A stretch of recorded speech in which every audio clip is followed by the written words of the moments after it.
प्राचीन समय के जो खेल थे बच्चों के, उन खेल को बच्चों का खेल में समझिए, उसमें बहुत बड़ा लॉजिक था।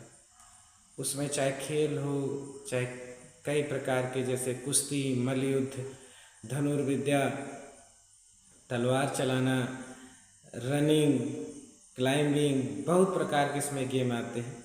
बेसिकली मैं उस गेम की बात करता हूँ जो प्राचीन समय में सबसे विख्यात गेम था, जिसमें बच्चे राजा बनते, ये दो राज्य, अलग अलग राज्य बनाते थे। कोई राजा बनता था, कोई सेनापति बनता था, कुछ लोग मंत्री बनते थे, आम जनता बनती थी। उससे क्या होता था कि उनके स्किल डेवलप होते थे मैनेज करने का। जबकि आज के एजुकेशन सिस्टम का सबसे बड़ा लिमिटेशन यही है कि इंसान इंडिविजुअल केवल अपने लिए स्किल डेवलप करता है, जिसके लिए केवल जॉब कर सकता है, नौकर बन सकता है।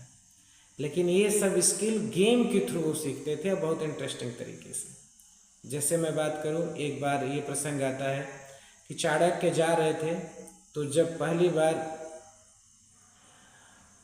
चंद्रगुप्त को देखते हैं तो वो भी यही खेल खेल रहा था, जिससे ये सब चीज़ें सीख रहे थे। और इसी खेल के एनालिसिस में चाणक्य एनालिसिस कर पाते हैं कि ये एक उत्तम राजा हो सकता है, क्योंकि इसकी जो न्याय करने की क्षमता है, दूरदर्शिता है, बहुत अच्छी।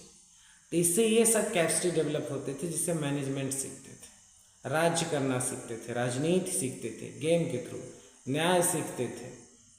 ये सब स्किल डेवलप करते थे जो जीवन के लिए बहुत उपयोगी है। और वहीं अगर लड़कियों की बात की जाए तो बहुत विदुषी ऐसी भी थी जो ज्ञान का कंपटीशन करती थी, जिससे ज्ञान बढ़ता था। और सबसे फेमस अगर इसमें खेल की बात करें तो आप सुने होंगे गुड्डा गुड्डी खेल होता है, जिसमें लड़कियां दो पक्ष बनाती हैं और एक पक्ष में वो विवाह करती हैं, एक पक्ष उनके घर का होता है, जिसमें वो लोग ये चीज़ें देखती जो उनके फैमिली में होता रहता है। फिर वहाँ वो सीखती है एक्चुअल में एक बहू का कर्तव्य क्या होता है, एक बेटी का कर्तव्य क्या होता है, कैसे हमें फैमिली को हैंडल करना है, मतलब फैमिली में जीवन कैसे जीना है, उसको सीखती है, जो आज के एजुकेशन सिस्टम में नहीं है और जिसकी बहुत बड़ी ज़रूरत है। बहुत ज़्यादा पैसा कमा के कभी सुखी नहीं हो सकते जब तक आप मैनेजमेंट नहीं सीखेंगे, चीज़ों को हैंडल कैसे करना है, रिश्तों को कैसे हैंडल करना है, कब किस टाइप के मेंटल सपोर्ट की किस बच्चे की किसको ज़रूरत है, सुखी जीवन कैसे जिएंगे। इसके लिए ये सब जो गेम थे, देखने के लिए तो आपको लगे बहुत बकवास है, लेकिन इन्हीं खेल के थ्रू हम बहुत सारे स्किल सीखते थे बच्चे, और बड़े होने को वो सब स्किल काम देते थे। इसके अलावा मल्लयुद्ध था, जिसमें एक्सरसाइज भी हो जाता था, बच्चे क्रीड़ा भी कर लेते थे और आनंद के साथ हर चीज़ डेली करते थे, रेगुलरिटी बनी रहती थी। इसके अलावा शस्त्र विद्या थी, तीर धनुष चलाना, निशानेबाजी, ये सब चीज़ें सीख पाते थे।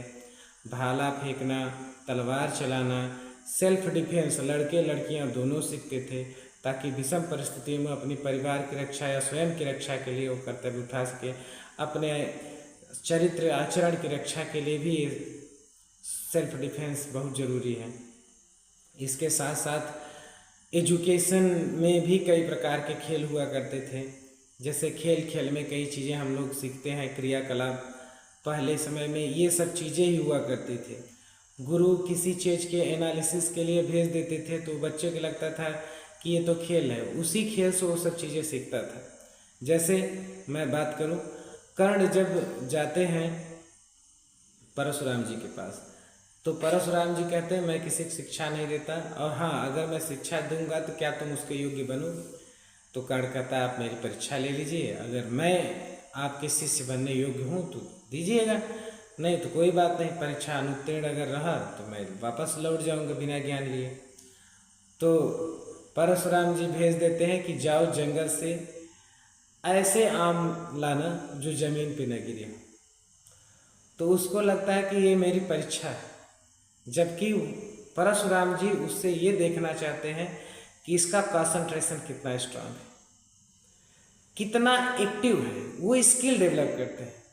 और जब आम लेके आता है, उसके बाद परशुराम जी से जब कहता है कि मैं परीक्षा में उत्तीर्ण हुआ, आप तो मैं आप शिष्य स्वीकार करेंगे, तब परशुराम जी हंस के बोलते हैं कि अभी तक जो तुम्हें लग रहा था कि मैं तुम्हारी परीक्षा ले रहा हूँ, ये मेरा पहला स्टेज था। मैं सिखा रहा हूँ कि अपने दिमाग को कितना कंसंट्रेट करना, नियंत्रित करना है। तो ऐसे बहुत सारे खेल हुआ करते थे प्राचीन काल में, जिससे हम बहुत सारे स्किल डेवलप करते थे। और आज के जो डिजिटल गेम हैं, इनसे केवल माइंड डाइवर्ट करते हैं, मेंटली और फिजिकली अपने आप को कमज़ोर बनाते हैं और एडिक्टेड हो जाते हैं, जिससे पढ़ाई नहीं हो पाती। तो हम सब से रिक्वेस्ट करेंगे कि कोशिश करिए ऐसे खेल खेलिए जिससे स्किल या बॉडी हेल्थ का बेनिफिट हो। ऐसे गेम्स या खेलों से दूर रहिए जो आपको पढ़ाई, हेल्थ, इन सब से डिस्ट्रैक्शन पैदा करके आपको कमज़ोर बनाए। जय श्री राम।